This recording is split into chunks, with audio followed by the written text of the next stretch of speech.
Tienes que visitar. You have to come and visit.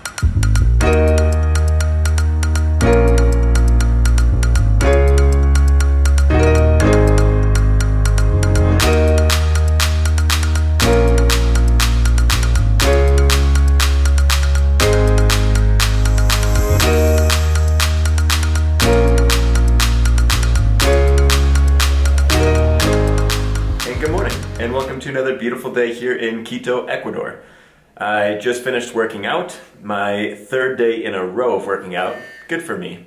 Way to go, me. Good job. But now I'm ready to go and learn some Spanish. And I'm in the classroom right now. I'm doing past tense and irregular verbs today. So, wish me luck.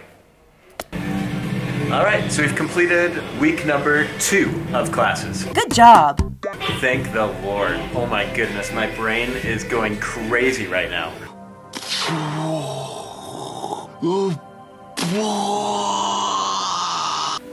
It's no big deal anymore. It's the weekend, and for the 4th, should I admit that on tape? Probably not. For the 4th time, he's eating a burger. Yeah, that.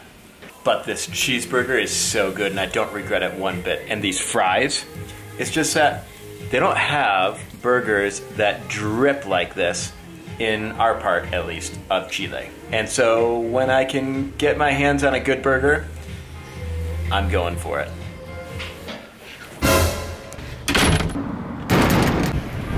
So I feel like I should probably explain our daily activities. 1, we have classes in the morning for 4 hours. 2, we have a couple of hours that we explore with the teacher in the afternoon. And that's why we get to go and see all these cool places.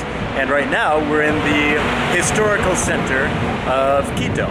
And we're going into one of the oldest buildings that there is here in Quito, which happens to be a museum now, but it used to be a hospital. And it's interesting also because we're learning about the street. And the street used to be named after somebody famous.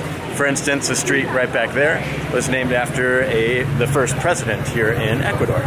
And then there's this street that's named after another president. And anyways, we're going to learn more about the history right now. If you notice though, I've got my backpack on this way because it's a little bit more dangerous if you go about 2 blocks that way. So I guess I can turn this around now.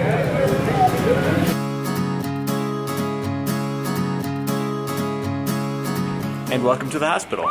We are going to take a tour though because it's a museum now, and we're going to check out the history of Quito in general and the history of what this place used to be, which was a beautiful hospital.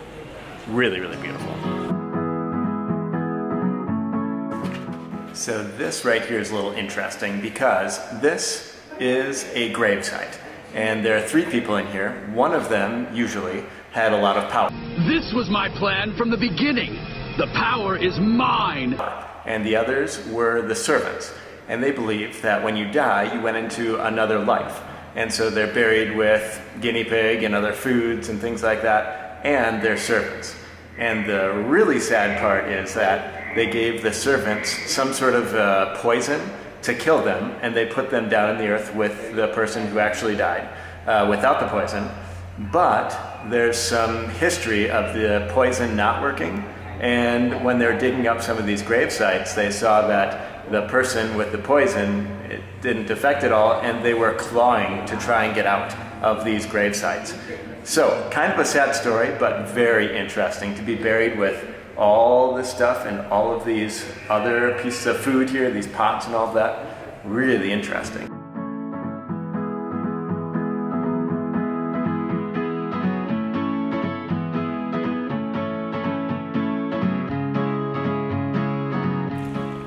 So we're about done with the tour right now, but one interesting fact was this city in Quito was founded in 1534, and this hospital was founded right around the same time.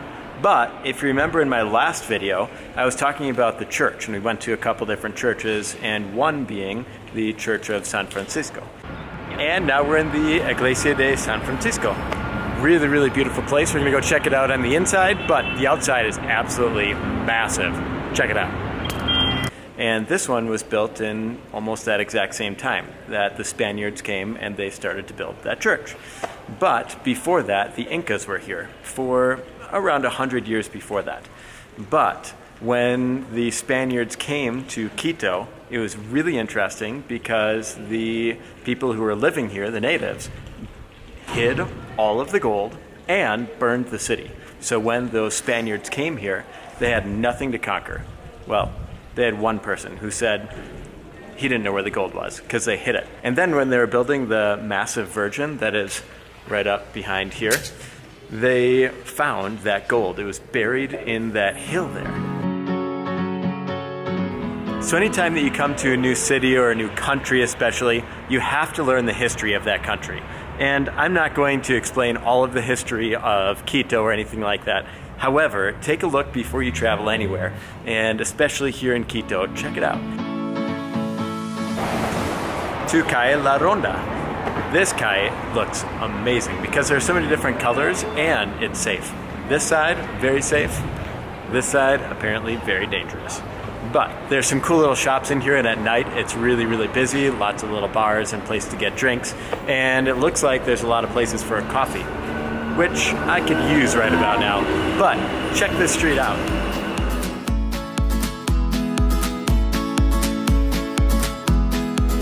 To me, this street reminds me of New Orleans. It's not as crowded, at least right now, but the houses look very similar and it's a very touristy type place. Very, very cool. Right behind that museum that we were in the City Museum, which used to be the old hospital. I also wish that I had time to try one of these. What's one thing that you take a look at before you go and visit another country? There's so many different things. Leave it in the comments below. I'm interested to find out. For me, the history.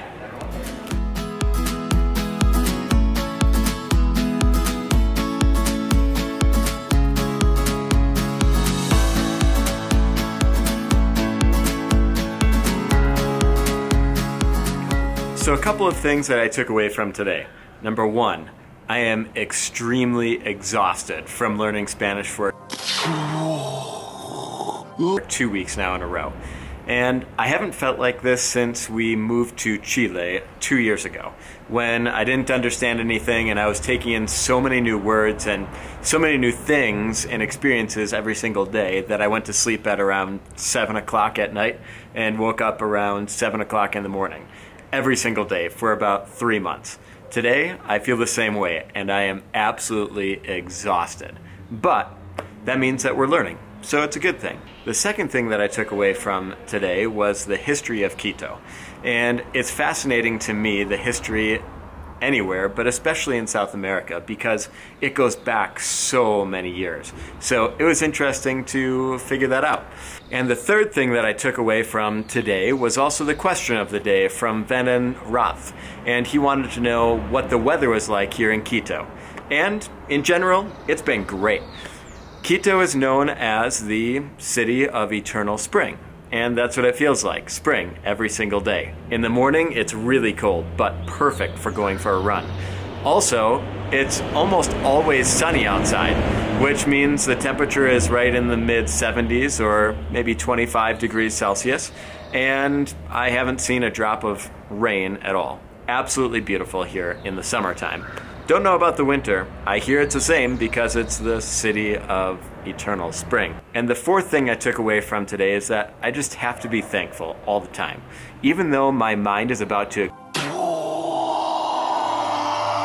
with all of these Spanish words and I can't even speak in English right now, I have to be thankful for this opportunity to be here and learn Spanish because we live in Chile and it is necessary for us to learn Spanish much better than what we've learned in the past just from picking it up from people that we talk to.